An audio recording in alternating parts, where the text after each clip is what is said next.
Hi hello నమస్తే welcome to 100 TV. ప్రస్తుతం టాలీవుడ్లో ఇండస్ట్రీ పెద్దలందరూ కూడా సీఎం రేవంత్ రెడ్డి గారిని కలిశారు. అయితే నిజంగా ఇండస్ట్రీలో పెద్దలు అన్నప్పుడు ఇండస్ట్రీకి పెద్దన్నగా చెప్పుకునే చిరంజీవి గారు హాజరు కాకపోవడం ఇప్పుడు ఒక చర్చగా సాగుతుంది. ఇదిలా ఉంటే అదే పెద్ద హీరోల జాబితాలో నాగార్జున గారు కూడా ఉన్నారు. అంటే రీసెంట్గా ఆయన ఎదుర్కొన్న గడ్డు పరిస్థితులు కూడా ప్రభుత్వం నుంచి డైరెక్ట్గానే ఆ చేదు అనుభవాన్ని చవి చూశారు నాగార్జున గారు. ఈ నేపథ్యంలో కొంత గ్యాప్ తర్వాత ఈరోజు నాగార్జున గారు కలవటం, అలాగే చిరంజీవి గారు సమావేశానికి రాకపోవడం, సో ఎలా చూడాలి, అక్కడ ఏం జరుగుతుంది, ఆ సిచ్యువేషన్స్ గురించి మనతో మాట్లాడడానికి సినీ జర్నలిస్ట్ జగదేవ్ గారు ఉన్నారు. సార్తో మాట్లాడే విషయాలు ఏంటో అడిగి తెలుసుకుందాం. నమస్తే అండి. సో సినీ ఇండస్ట్రీలో పెద్దలందరూ అనే ముందు పెద్దగా చెప్పుకునే ఇండస్ట్రీ పెద్దన్న చిరంజీవి గారు రాకపోవడం ఒక చర్చగా నడుస్తుంది ఇప్పుడు. ఇంకొకటి అదే పెద్ద హీరోల జాబితాలో నాగార్జున గారు కూడా ఉన్నారు. రీసెంట్ గా అత్యంత చేదు అనుభవాన్ని కూడా ఆయన చవి చూశారు ప్రభుత్వం నుంచి కూడా, విషయం ఏమైనప్పటికీ కూడా. కానీ ఇప్పుడు డైరెక్ట్ గా ఇన్ పర్సన్ ని కలవడం, సన్మానం చేయడం దగ్గర ఎలాంటి పరిస్థితులు నెలకొన్నాయి? ఎవరిని సన్మానం చేశారంటున్నారు? రేవంత్ రెడ్డి గారిని సన్మానించారు, అంటే గౌరవంగా కలిసిన సిచ్యువేషన్ లో మేబీ అంటే ఇక్కడ ప్రతిదీ కూడా కాంట్రవర్సీ యాంగిల్ అయిపోతుంది. మనకి సోషల్ మీడియా ఎక్కువ ఉన్న నేపథ్యంలో ముఖ్యమంత్రి గారు ప్రమాణ స్వీకారం జరిగి 1 year అయిపోవచ్చింది మొన్న December 7కి. 1 year అయిపోయినా కూడా సినీ ప్రముఖులు ఎవరు పుష్పగుచ్చం ఇవ్వలేదు, ఆయన శుభాకాంక్షలు చెప్పలేదు అనే ఒక చర్చ కూడా ఆల్రెడీ స్టార్ట్ అయిపోయింది సోషల్ మీడియా వేదికగా.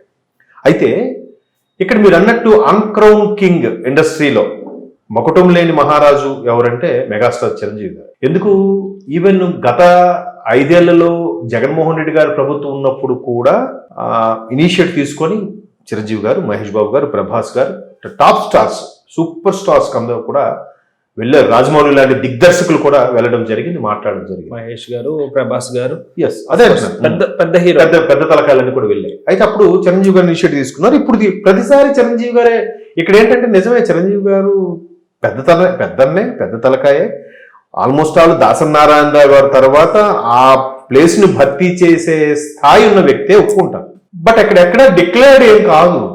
దీనికి మళ్ళీ మా అసోసియేషన్ ఉంది, ప్రొడ్యూసర్స్ కౌన్సిల్ ఉంది, వేరే ఛాంబర్ ఉంది, అది ఉంది, చాలా ఉన్నాయి కదా. మరి మా ప్రెసిడెంట్ కూడా వెళ్ళాలిగా. ఇండస్ట్రీలో రేపు వచ్చే అవకతవకలు, లేదంటే ఇబ్బందులు, లేదంటే బెనిఫిట్ షో తీసేయడం వల్ల రెవెన్యూ పడిపోవడం లాంటి ఇబ్బందులు ఉన్నప్పుడు మా ప్రెసిడెంట్ కూడా బాధ్యత ఉందా లేదా? విష్ణు గారికి మీరు అన్నట్టు మెగాస్టార్ చిరంజీవి గారిదే ఫస్ట్ పేరు వినిపిస్తుంది కాబట్టి ఆయన పేరు వాడేస్తున్నారు. అండ్ మోర్ ఓవర్ నాగార్జున గారు కూడా లేరా, బాలయ్య గారు లేరా, వెంకీ గారు లేరా? వీళ్ళు నలుగురు 4 పిల్లర్స్ గా చెప్పుకుంటుంటారు.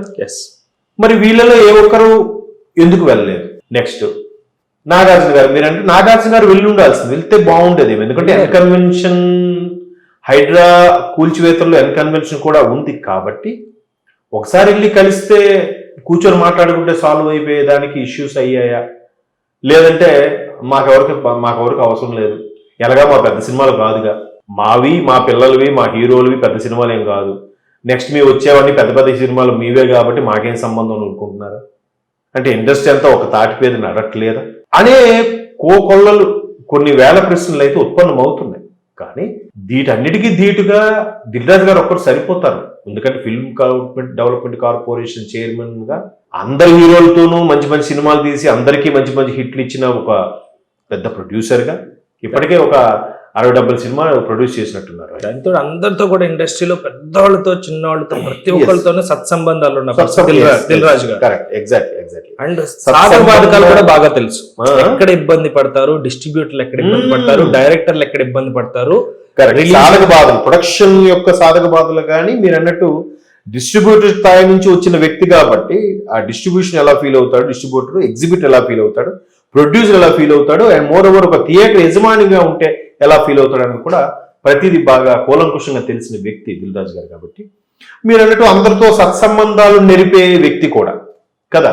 సో ఆయన వెళ్ళి మాట్లాడారు. ఇప్పుడు ఎందుకు వెళ్ళలేదు అనేది ఎవరి ఇష్టం వాళ్ళది. ఇప్పుడు నాగార్జున గారు వెళ్ళారు అనుకోండి, మళ్ళీ మీ మీడియా ప్రెస్ మిత్రులే అంటారుగా, ఈయన ఎన్కన్వెన్షన్ కూల్చాడు, దాని గురించి మాట్లాడకూడడానికి ఈయన వెళ్ళాడురా అంటారు. ఇప్పుడు విషయం అదే. చిరంజీవి గారు వెళ్ళారు అనుకోండి, నెక్స్ట్ రామ్ చరణ్ పెద్ద సినిమా ఉంది కదా, అందుకే చిరంజీవి గారు వెళ్ళారా? నరలేని నాలుగు కదా. ఎంతసేపు అండి అనేటానికి? చిరంజీవి గారు నెక్స్ట్ రామ్ చరణ్ సినిమా ఉంది కాబట్టి ఈయన వెళ్ళాడు, లేకపోతే ఈయన ఎందుకు వెళ్తాడు, అసలు వాళ్ళ ఫ్యామిలీకి వీళ్ళ ఫ్యామిలీకి పడదు కదా, ఈడేదో పక్కన నుండి చూసినట్టు అట్లాగే రాస్తున్నారు కదా సోషల్ మీడియాలో. థంబ్నెయిల్స్ భయంకరంగా ఉంటున్నాయి, మనోభావాలు దెబ్బతినేలా ఉంటున్నాయి, ఆఖరికి కొంతమంది సూసైడ్ అటెంప్ట్ చేసే విధంగా కూడా ఉంటున్నాయి థంబ్నెయిల్స్ ఈరోజు. అది కాస్త మిత్రులకి రిక్వెస్ట్ చేసేది ఏంటంటే, మీ వ్యూస్ కోసము, మీ సబ్స్క్రిప్షన్స్ కోసము, మీకు వచ్చే ఇన్కమ్ కోసము ఎదుటి వాళ్ళ మనోభావాలతో ఆడుకోవద్దు ప్లీజ్. అయితే మళ్ళీ కమింగ్ టు ద పాయింట్, ఏదైతే ముఖ్యమంత్రి రేవంత్ రెడ్డి గారు అసెంబ్లీ సాక్షిగా మాట్లాడారో దాని మీద కట్టుబడి ఉంటానంటూ కూడా చెప్పారు. ఎందుకంటే అలా లేదంటే ఆల్రెడీ ఇప్పుడు బీజేపీ మన కేంద్ర మంత్రి బండి సంజయ్ గారు లాంటి వాళ్ళు కూడా కొన్ని వ్యాఖ్యలు చేశారు, బన్నీదేం తప్పు లేదు అది ఇది అని. మరోవైపు బీఆర్ఎస్ వాళ్ళు కూడా పరోక్షంగా ఇండస్ట్రీకి సపోర్ట్ గా మాట్లాడుతున్నారు. అరే మళ్ళీ ఒకవేళ ముఖ్యమంత్రి గారు డెసిషన్ మార్చుకుంటే ముఖ్యమంత్రి గారు బీఆర్ఎస్ తో టైఅప్ అయిపోయాడు, ముఖ్యమంత్రి గారు బీజేపీతో టైఅప్ అయిపోయాడు, బీజేపీ వాళ్ళు అన్నారని విమర్శించారని భయపడి ఆయన డెసిషన్ మార్చుకున్నాడు, ఇలా కూడా మాట్లాడేవాళ్ళు ఉన్నారు కదండి.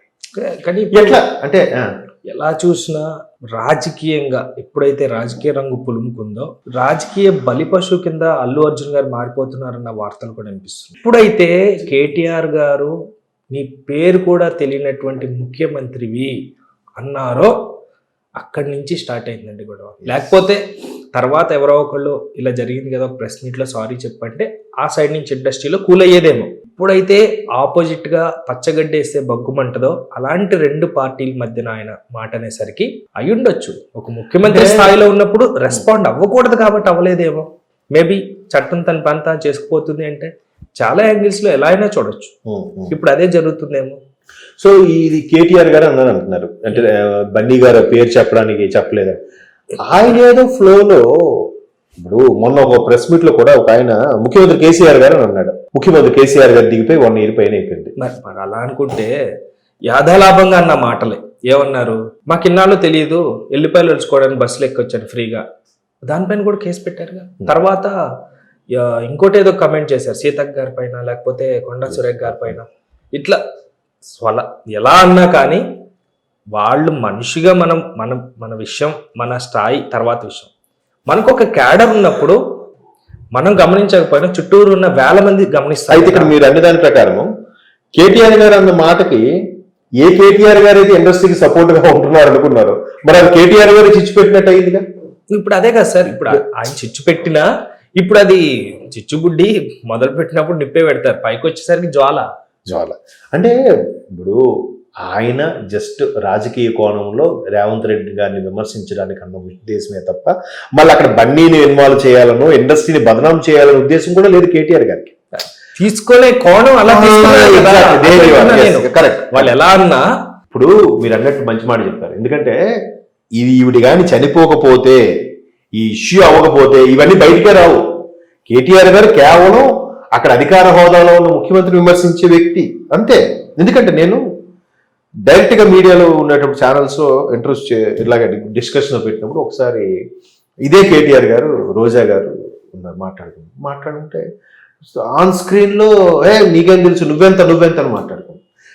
టక్ బ్రేక్ చెప్పి తిన్నప్పటికీ వెంటనే కేటీఆర్ గారు ఒక సందర్భంలో రోజా గారు అంటే అవునండి కేటీఆర్.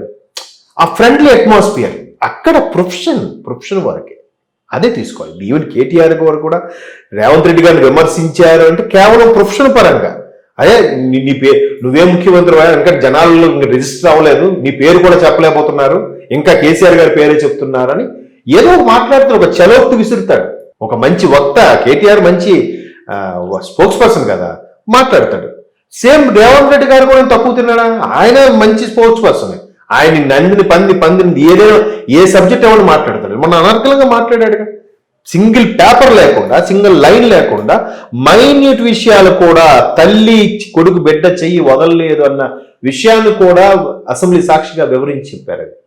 అంటే వాళ్ళ వాక్చాతుర్యం, అందుకే మేబీ అలా ఆ సీట్లో ఉన్నారేమో, అంత స్థాయికి వెళ్ళారేమో. సో దాన్ని ఎప్పుడైతే ఇక్కడ పొరపాటు జరిగిందో బన్నీ గారికి ఫస్ట్ కేటీఆర్ గారే చిచ్చురా రగిలించారా అన్నట్టుగా వెళ్ళిపోతుంది. కానీ అది అసలు ఆ కోణమే కాదు. అలా అనుకుంటే ఇండస్ట్రీలో ఉన్న చాలా మంది వ్యక్తులకి కేటీఆర్ గారు ఎంత క్లోజో, ముఖ్యమంత్రి అనే విషయం కాసేపు పక్కన పెడితే రేవంత్ రెడ్డి గారు కూడా అంతమందికి చాలా క్లోజ్. అది కూడా చర్చలోకి వచ్చింది. నేను చిన్నప్పటి నుంచి కలిసి తిరిగే ఈవెన్ రేవంత్ రెడ్డి గారు కూడా ఒక విధంగా యువ ముఖ్యమంత్రి కాబట్టి ఇంచుమించు కేటీఆర్ గారికి వీరికి కొన్ని ఏళ్ళు తేడా ఉంటుంది. అలాంటి వాళ్ళు మొదటి నుంచి టీడీపీలో ఉన్న రేవంత్ రెడ్డి గారు కానీ, ఇప్పుడు కాంగ్రెస్ లో రేవంత్ రెడ్డి గారు కానీ, మొదట టీడీపీకి చెందిన నాయకుడు కుమారుడైన కేటీఆర్ కదా, మరి కేసీఆర్ గారు టీడీపీ నాయకుడు కదా ఒకప్పుడు. మరి అప్పుడు చిన్నప్పుడు కథా కార్యాలయం ఫంక్షన్లో కలుసుకొని ఉంటారు కదా, జస్ట్ ఏజ్ గ్రాప్. ఒకటి ఇంటర్మీడియట్ అయితే ఒకటి 6th క్లాస్. కేటీఆర్ గారికి రామ్ చరణ్ వీళ్ళకి ఆ రామ్ రామ్ అని మాట్లాడుకుంటారంట, కేటీఆర్ గారు రామ్ చరణ్. ఈవెన్ కేటీఆర్ గారు మహేష్ బాబు ఫ్రెండ్స్. ఈవెన్ రేవంత్ రెడ్డి గారు మళ్ళీ ఇక్కడ లోకేష్ వీళ్ళందరూ కూడా ఫ్రెండ్స్. లోకేష్ ద్వారా మళ్ళీ ఇక్కడ రోహిత్ ఇండస్ట్రీ వాళ్ళు చాలా మంది ఫ్రెండ్స్. రేవంత్ రెడ్డి కేసీఆర్ గారు కూడా మొన్న అసెంబ్లీ సాక్షిగా మాట్లాడారు కదండి. రేవంత్ నాకు చాలా క్లోజ్, దాన్ని గొడవ చేశారు. రేవంత్ కాదు సీఎం, ఇప్పుడు రేవంత్ గారు అని మాట్లాడండి. అక్కడ కేసీఆర్ గారు రేవంత్ అన్న తప్పేముంది? రేవంత్ గాడు గీడు అనలేదు. పొజిషన్ కి వాల్యూ ఇవ్వాలి లేదు, అది తప్పులేదు నా ఉద్దేశం. ఎందుకంటే ఇవాళ రేపు కార్పొరేట్ కల్చర్ ఎలా ఉంది? మీరు నవీన్ చెప్పండి ఎలా ఉన్నారు అంటే, నవీన్ గారు ఎలా ఉన్నా అవసరం లేదు. అక్కడ పేరు రేవంత్ బాగున్నారా, తప్పేముంది?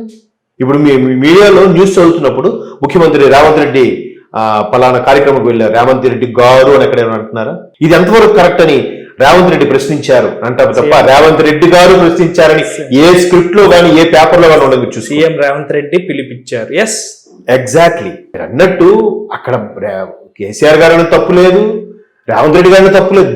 దీన్ని కొంతమంది స్వలాభం కోసమో అక్కడ సిచ్యువేషన్ ని హీట్ ఎక్కడం కోసమో వాడుకుంటున్న ఒక సౌలభ్యం, మైండ్ లో టచ్ అవ్వాలి అంతే.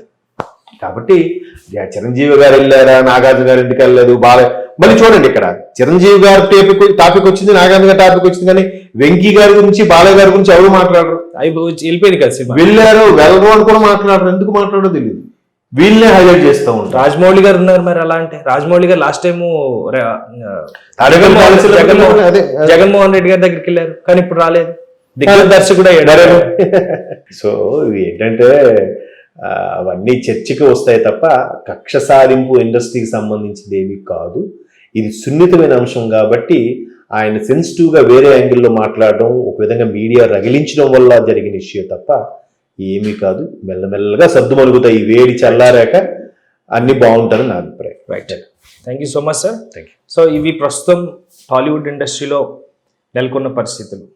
పెద్దనగా చెప్పుకునే చిరంజీవి గారు హాజరు కాకపోవడం, రీసెంట్ గా చేదు అనుభవాన్ని కన్వెన్షన్ కూల్చివేసిన తర్వాత ఈరోజు పోలీస్ కంట్రోల్ కమాండ్ రూమ్ లో పెద్దల సమక్షంలో సీఎం రేవంత్ గారి అందరినీ కలవటం కూడా జరిగింది. సో దీనిపైన మీరేమనుకుంటున్నారు కమెంట్ సెక్షన్ లో తెలియజేస్తారనుకుంటే సెలవు తీసుకుంటున్నాం. బాయ్.